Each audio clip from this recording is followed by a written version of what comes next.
ഇന്നത്തെ ഒരു സ്പെഷ്യൽ ആയിട്ടുള്ള റെസിപ്പിയാണ് കേട്ടോ. ഇപ്പോൾ ട്രെൻഡിങ് ആയിക്കൊണ്ടിരിക്കുന്ന മാംഗോ ചീസ് കേക്കിൻ്റെ റെസിപ്പിയാണ്. ഇത് കണ്ടപ്പോൾ തുടങ്ങി എങ്ങനെ ഉണ്ടാക്കണമെന്നുള്ള ആഗ്രഹം കൊണ്ടും ചീസും മോൾഡൊന്നും കയ്യിലില്ലെങ്കിലും എങ്ങനെ ഉണ്ടാക്കാമെന്നുള്ള ഒരു കണ്ടുപിടുത്തത്തിലായിരുന്നു. എൻ്റേതായിട്ടുള്ള ചെറിയ ചെറിയ മാറ്റങ്ങളൊക്കെ ഉണ്ട്. പിന്നെ നമുക്ക് ആദ്യമായിട്ട് ബിസ്ക്കറ്റ് പൊടിച്ചെടുക്കാം. ഞാൻ ഗുഡ്ഡയാണ് എടുത്തിരിക്കുന്നത്. ഏത് ബിസ്ക്കറ്റ് ആണെങ്കിലും പൊടിച്ചെടുത്ത് മെൽറ്റായിട്ടുള്ള ബട്ടർ നമുക്ക് ചേർത്ത് കൊടുക്കാം. എന്നിട്ട് ഇതുപോലെ ഇളക്കി അതൊന്ന് സെറ്റാക്കിയിട്ട് വെക്കാം. ഇതുപോലെ ഇളക്കിയിട്ട് ഒന്ന് സെറ്റാക്കി ഏത് പാത്രത്തിലാണോ നമ്മൾ സെറ്റ് ചെയ്യുന്നത് ആ പാത്രത്തിൽ വെച്ചിട്ട് ഒരു 15 മിനിറ്റ് ഫ്രിഡ്ജിൽ വയ്ക്കാം. അടുത്തായിട്ട് നമുക്ക് പഞ്ചസാര ആവശ്യമാണ്. പഞ്ചസാര പൊടിച്ചാണ് എടുത്തേക്കുന്നത്. ഇത് ഞാൻ കുറച്ച് പാൽപ്പാടയാണ്. നിങ്ങളുടെ കയ്യിൽ ഫ്രഷ് ക്രീം ഉണ്ടെങ്കിൽ അത് ചേർക്കാവുന്നതാണ്.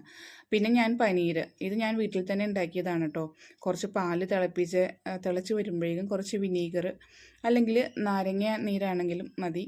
അതുപോലെ ഇട്ടിട്ട് കുറച്ച് നേരം വെച്ച് കഴിയുമ്പോൾ നമുക്ക് ഇതുപോലെ കിട്ടും. ഒരു നല്ല തുണിയിൽ ഇതുപോലെ നമുക്ക് ഒഴിച്ചു വെച്ച് അതിൻ്റെ വെള്ളം കളഞ്ഞിട്ട് ഒരു പ്രാവശ്യം ഒന്ന് കഴുകി അതിൻ്റെ പുളിപ്പൊക്കെ ഉണ്ടെങ്കിൽ പോകാൻ വേണ്ടിയിട്ടാണ്. എന്നിട്ട് ഇതുപോലെ ഒരു വെയിറ്റ് എടുത്ത് വെച്ച് നമുക്കിതുപോലെ സെറ്റാക്കി എടുക്കാം. അത് ഞാൻ പൊടിച്ചെടുക്കുകയാണ്. ഇത് ചീസിന് പകരമാണ് കേട്ടോ നമ്മൾ ഉപയോഗിക്കുന്നത്. പിന്നെ നമ്മളുടെ മെയിൻ ഇൻഗ്രീഡിയൻ്റ് ആയിട്ടുള്ള മാംഗോ കൂടി ചേർത്ത് നമുക്ക് അഴിച്ച് ഇത് സെറ്റാക്കി വെക്കാം. ഇനി അടുത്തായിട്ട് നമുക്ക് വിപ്പിംഗ് ക്രീം ഒന്ന് ബീറ്റ് ചെയ്തെടുക്കാം. അപ്പോൾ ഞാൻ വിപ്പിംഗ് ക്രീം എടുത്തിട്ടുണ്ട്. കുറച്ചെടുത്താൽ മതി, കാരണം നമ്മളൊരു ലെയറിന് ആവശ്യമായിട്ടുള്ളത് മാത്രം ഇതുപോലെ നല്ലതുപോലെ ബീറ്റ് ചെയ്ത് കുറച്ച് പഞ്ചസാരയും കൂടി ഇട്ട് ഒന്നും കൂടി ബീറ്റ് ചെയ്ത് ഞാൻ എടുത്തിട്ടുണ്ട്. അപ്പോൾ ഇതിലേക്ക് കുറച്ച് നമ്മൾ കട്ട് ചെയ്ത് വെച്ചിരിക്കുന്ന മാംഗോസും കൂടി ചേർക്കുന്നുണ്ട്.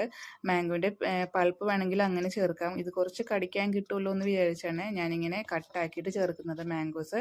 അപ്പോൾ നമ്മൾ മാംഗോസും കൂടി ഇങ്ങനെ ചേർത്ത് അത് ഇളക്കേണ്ട ആവശ്യമില്ല, കാരണം ഇത് ലൂസായി പോകാൻ ചാൻസ് ഉണ്ട്. അപ്പോൾ ഒന്ന് വെറുതെ ജസ്റ്റ് ഒന്ന് സെറ്റാക്കി വെച്ചാൽ മതി. അത് കുറച്ച് ലൂസാകും. അതുകൊണ്ട് നമ്മൾക്ക് വെറുതെ ഒന്ന് ഇതുപോലെ ഒന്ന് ഇളക്കി സെറ്റാക്കി വെക്കാം.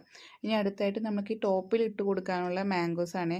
ഞാൻ ഇതുപോലെ അരിഞ്ഞിട്ട് കുറച്ച് ബട്ടർ, അത് അൺസോൾട്ടഡ് ബട്ടർ ആയിരിക്കണേ, അതിലേക്ക് കുറച്ച് പഞ്ചസാരയും കൂടി കുറച്ച് കോൺഫ്ലവറും ഇട്ട് ഞാനൊന്ന് സെറ്റാക്കി എടുക്കുന്നതാണ്. ഇതുപോലെ ആവശ്യമില്ല, നിങ്ങൾ വെറുതെ അരിഞ്ഞ് മേളിൽ സെറ്റാക്കിയാലും മതി. അപ്പോൾ നമ്മളുടെ ബിസ്ക്കറ്റിൻ്റെ അത് സെറ്റായിട്ട് ഫ്രിഡ്ജിൽ വെച്ചുകൊണ്ട് സെറ്റായിട്ടുണ്ട്.